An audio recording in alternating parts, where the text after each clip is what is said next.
All right. What's going on, ladies and gentlemen? So it's been a while since we've seen some Snarky J, and I said it before, I said it again. I love listening to this woman. This woman is very intelligent. She knows her stuff.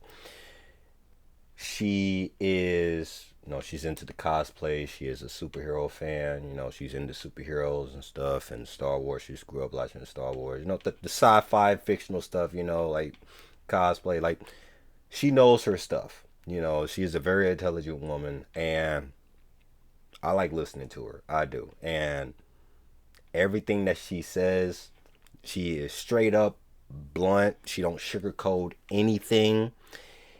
She doesn't say anything out of the ordinary just to get the views, not to just please anybody. No, she please only herself. Okay? That's it. All right. Okay. So, this video is about the remakes in Hollywood. The live action remakes. She is talking about how Hollywood is making all the live action remakes and stuff like that, is making live action remakes and stuff. And bless me. And I'm gonna give you my 2 cents at the end of this video. And let me tell you something, man. Yeah, overall, yeah, Hollywood, they're just I don't know why I wasn't sneezing all day, and all of a sudden I'm sneezing.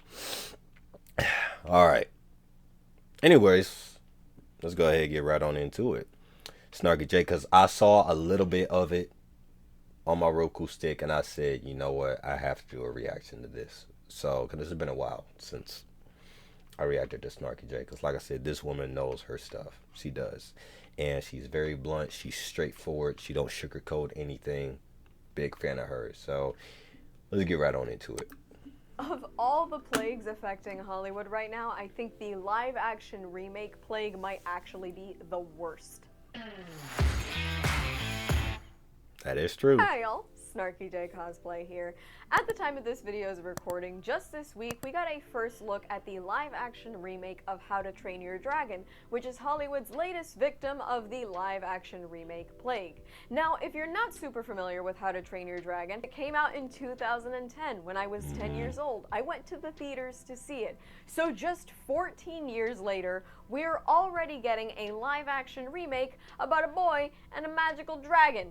A thing that does not need to be live action and really can't be because dragons aren't real. Now, before I get into the meat and potatoes of this, let's talk about the live action remake. Hold on. About how to train your dragon. I never seen that, to be honest with you. I never seen How to Train Your Dragon. I know it's a good movie. I heard it's a good movie. I just never had interest in watching it, but I heard it's a good movie. Okay? And I'm saying it like I'm a person in my 30s. No, I'm around the same. I'm the same age as her. I'm 23 and I think she's like 22 or 20 24. I don't know her age. But we're in the same age group. So like, come on, like when How to Train Your Dragon came out, she was like 10, I was like around that same age. I was like 11 or 9 or something. I don't but I wasn't really, into yeah. Let me just do that right quick. Yeah, I wasn't interested in watching that type of kid movie. But I love kid movies. I'm a sucker for kid movies. Just How to Train Your Dragon. It's just something I didn't have interest in watching. But I heard it's a good movie. If you guys want me to watch that, I will, and I will do a movie review on it. Okay, let's get it. Cycle. See, we're getting a live action remake of Snow White, for instance, which was originally released in 1937. I want to see the Brett Cooper's Snow White live action. I want to see the Brett Cooper version. They're coming out with a Brett Cooper Snow White live action. That one looks like it's going to be off the chain. The one that's Disney about to put out, I heard so much stuff about it over the years, and what Rachel Zegler, I don't know her name, what she did, what she said in her interviews or something, weird, I don't know, but Well, I don't think I saw the first Snow White, the original Snow White either. I don't think I saw that either, but it wasn't something I wasn't interested in watching. But I do like watching the Disney princesses, the OG movies. But I never saw Snow White though. Short of 100 years on that one. We've gotten live action remakes of Beauty and the Beast and Aladdin, which I think came out in the 90s. We're getting a live action remake of Lilo and Stitch, which came out in 2002. 22 years feels like we're getting a little too close, but alright, I can take it. But How to Train Your Dragon, the first How to Train Your Dragon movie, like I said, came out in 2010. Then it had a sequel 4 years later in 2014, and then it had another sequel in 2019. So it's only been about 14, 15 years from the original How to Train Your Dragon, and only 5 years since we got the last sequel to it. And if that window doesn't seem small enough, please note that we actually just got set photos from the live-action Moana remake showing Dwayne "The Rock" Johnson playing Maui in one of the most horrifying things I've ever seen. And Moana is only an 8-year-old movie, and it's literally getting a sequel as we speak. It's about to come out like next week. So we're seeing this live-action remake Yeah, that's the one thing I was confused on. Like when Moana 2 trailer released, and I know before they announced that they were making a live action Moana, but they didn't barely talk or announce. I didn't barely hear anything about making a sequel to Moana itself, the actual animated movie. You know, I didn't actually hear them actually planning on making a sequel. But when they did, and then the trailer dropped, that's why I was like, okay, so maybe that's what Dwayne was talking about. Maybe, but why he say live action though? But then he kept saying live action Moana, Moana 2, live action Moana, Moana 2. I'm like, are these the same movie? But no, they're coming out with a Moana 2 and a live action Moana 2 years from now. It's coming out in 2026. And Dwayne Johnson just had an interview saying, yeah, they just wrapped filming of the live action Moana. So, and it's going to be released 2 years from now. So all that editing is going to take a while. I don't know how that works. But let me just wrap this around here, because when Dwayne "The Rock" Johnson, he's known for showing up late on sets and stuff like that because his schedule is incredibly unrealistic and, well, it's insane, really.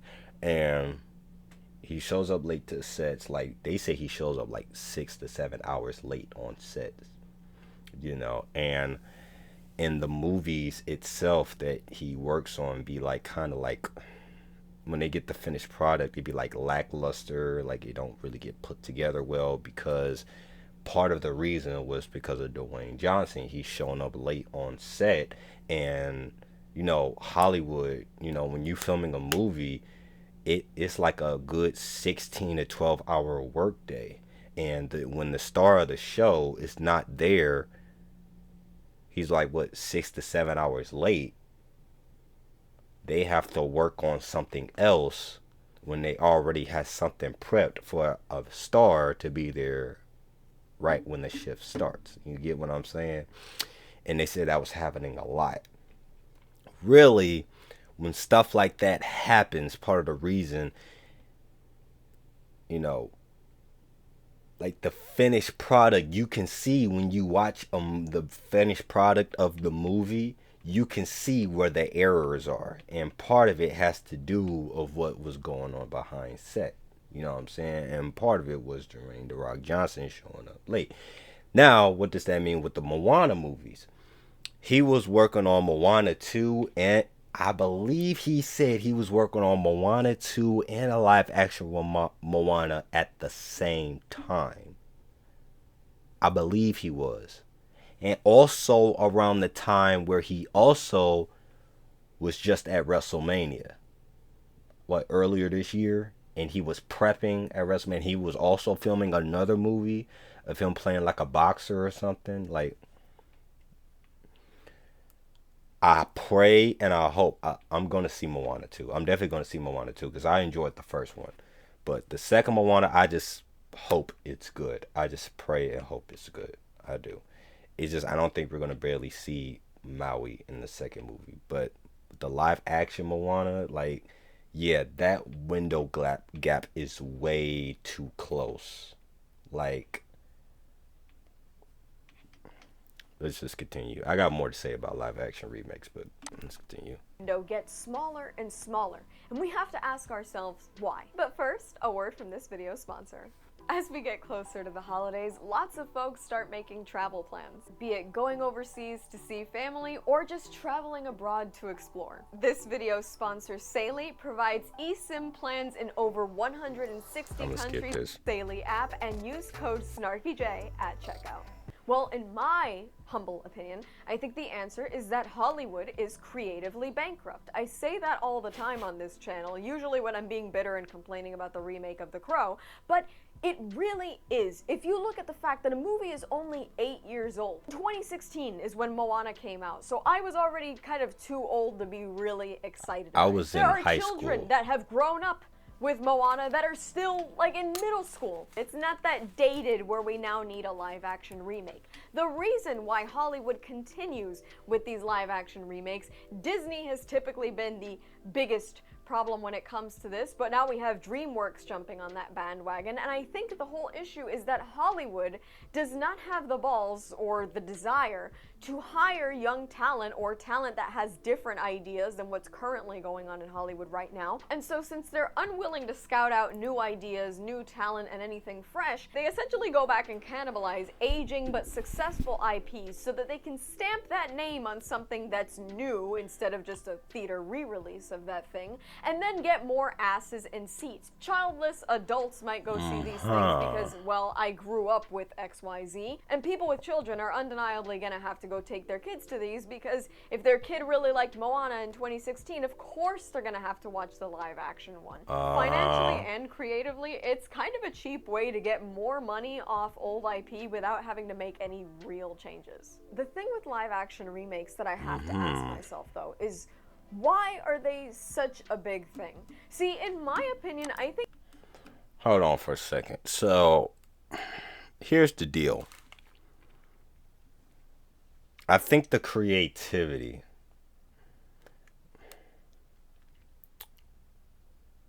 Let me tell you something. People gonna say like the creativity today is gone, you know, the way how everything is now. They're bringing old stuff back, this, that, and the third, and people are like, okay, that's cool, it's nostalgia, but we want to see something new. People say the creativity is gone. Really, no, the creativity is not gone. Creativity is never going to go away. There is plenty of young, fresh talent, including myself. There is plenty of young, fresh talent that are creating blockbuster, incredible stuff. You know what I'm saying? And it's waiting to get that big break, you know? But Hollywood, like, for example,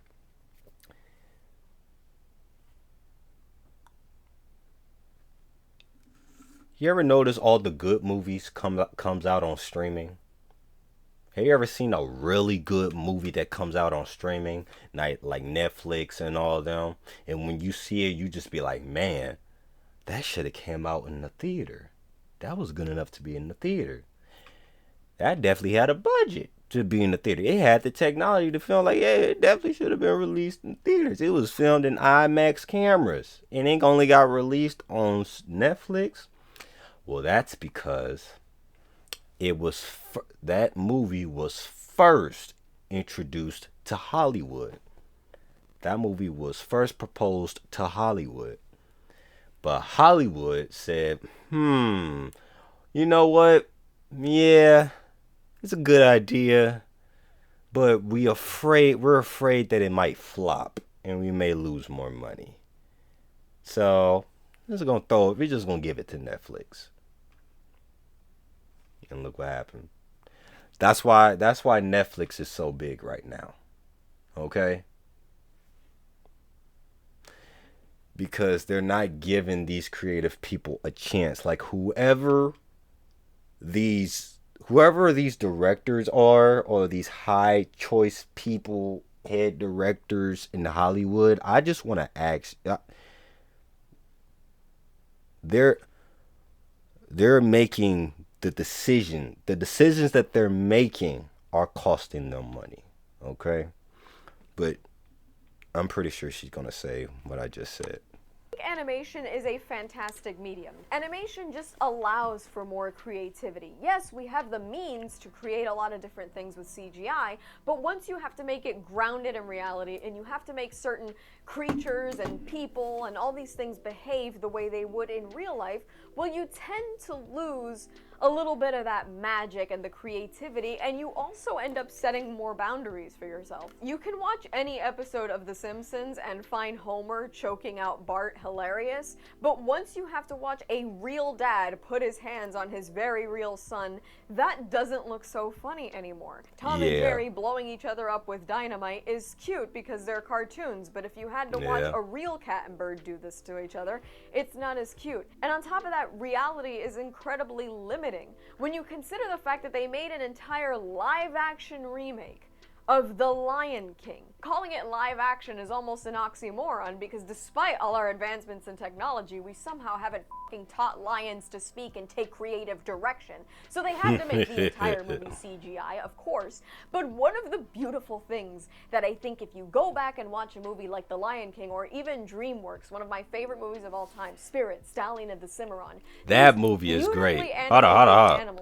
This movie is phenomenal. Spirit, I haven't seen this movie in a minute. That movie is great.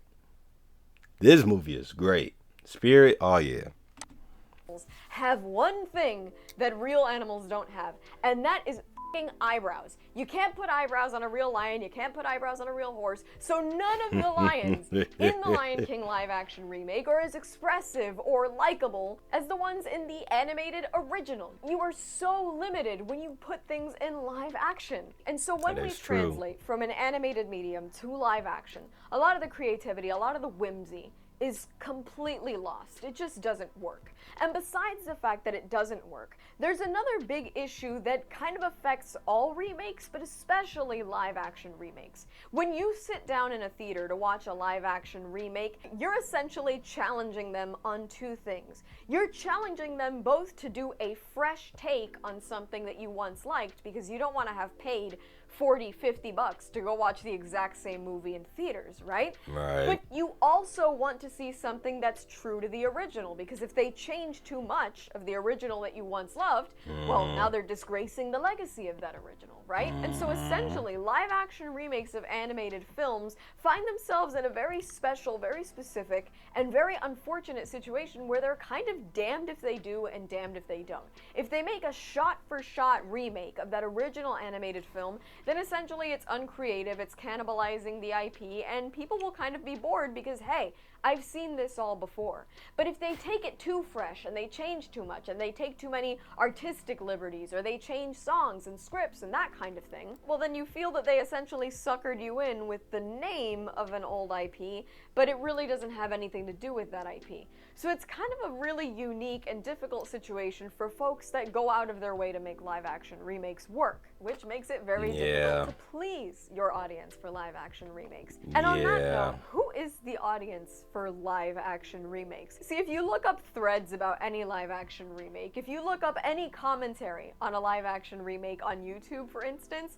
99% of the people commenting it are adults with YouTube channels. These people might even have retirement plans. They've got 401ks. Maybe they've got kids in college. Most of these people that talk about these things are not in the childish audience that Disney and all these other animated companies typically sell to. I can acknowledge I'm 24 years old, and I don't think I'm exactly the kind of person that Disney has in mind with their live-action Snow White and Lilo and Stitch remakes. But realistically, a live-action Lilo and Stitch remake does appeal to somebody my age, because I was 2 when it came out, so I grew up watching Stitch.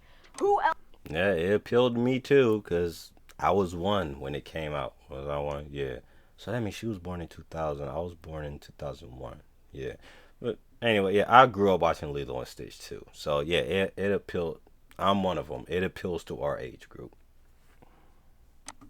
Else are you trying to reel in than people who know and love the original? And sure, kids are typically the ones who like these stories, but don't kids also, for the most part, relate to animated mediums? Kids like colors and cartoons and exaggerated things, and they like magic and whimsy and creativity.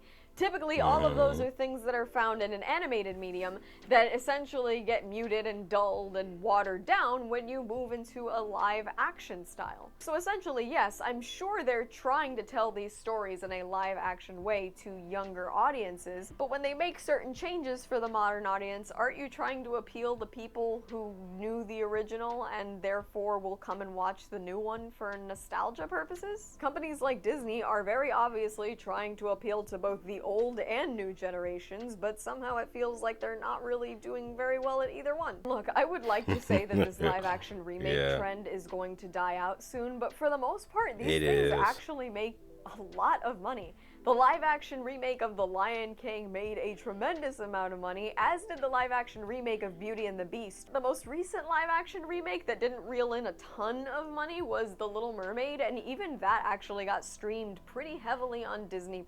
So it's almost kind of proven Hollywood right. They don't have to be creative because they can just capitalize on old IPs and people will come in and they will make money. And so really, if I'm Hollywood, there is no reason for me to stop. Why be creative and scope out new talent when I can just use the things I own and put them back into theaters with a new creative modern audience live action twist? As somebody who watches movies and does commentary, I think it's incredibly uncreative and boring, and I'm tired of seeing these live action remakes. I think so too. Would love to see a renaissance in terms of animation. For me, the early and mid 2000s in terms of Pixar were absolute peak. We got some great Toy Story movies, Monsters Inc., Cars, Ratatouille. Even the mid to late 90s and early 2000s for Disney animation, you got Hercules, you got Mulan, you got Beauty and the Beast. There were so many classics that were all released during that time. And it seems like now all Disney and anybody else has for us is either a live action remake of something that definitely should have stayed animated, or a reboot of something that should have stayed in the 90s. There's really no new ideas coming for us, whether that comes from Hollywood avoiding hiring the right people or just not looking for that talent. It definitely is kind of disappointing seeing the box office just plagued by remakes and reboots and live action reimaginings, but maybe that's just the state of movies today. And that's all from me. I've been Snarky J. Thank you so much for watching. Please don't forget to like and subscribe. For more Snarky J, be sure to check me. Yeah, man, she definitely hit everything on the nail, bro. She definitely hit everything on the nail. And she pretty much said the same thing that I said, you know. And yeah, Hollywood, they don't want to find fresh new talent, or they're hesitant. I would say they're hesitant. I don't know what to say. I don't want to say they don't want to find fresh new talent. I just think they're hesitant. I think they're hesitant on trying to find fresh new talent. You know what I'm saying? Because, yeah, like I said, you know, like, there's ton of fresh new talent out there who have created wonderful things, you know, like books, like stories, and all types of stuff, and they're just waiting to get that big break. You know, they drawn characters they created on their own and stuff. They just waiting to get that. They want to get that big break, you know. And once Hollywood discovers them, they be like, yeah, looks good. But well, I don't know. We don't want it to be a flop. Yeah, we'll send you a referral to give it to Netflix. Give it to Netflix, you know. Look where Netflix is at right now. Yep. But that's all I got, you know. Post comments down below. Go subscribe to Snarky J. Her link will be in the description down below. And yeah, man. Yeah. Yeah, I think the live action trend is going to die down pretty soon. I think they're eventually, I believe eventually the live action remakes are eventually going to stop, and yeah. Because people say it all the time today. We want to see something new. We want to see something new, and there's plenty of new stuff out there. Like, you can go to the library and go to the fictional section, you know, where there's like superhero genre, crime genre, or spy genre, or the fictional just sci-fi genre. You could pick up any fictional book and you can read it, and it could be good as heck, and be like, this needs to get picked up. This needs to be put in the theaters. You know, I promise you. Like, there's plenty of creativity ain't going nowhere. There's always going to be creativity.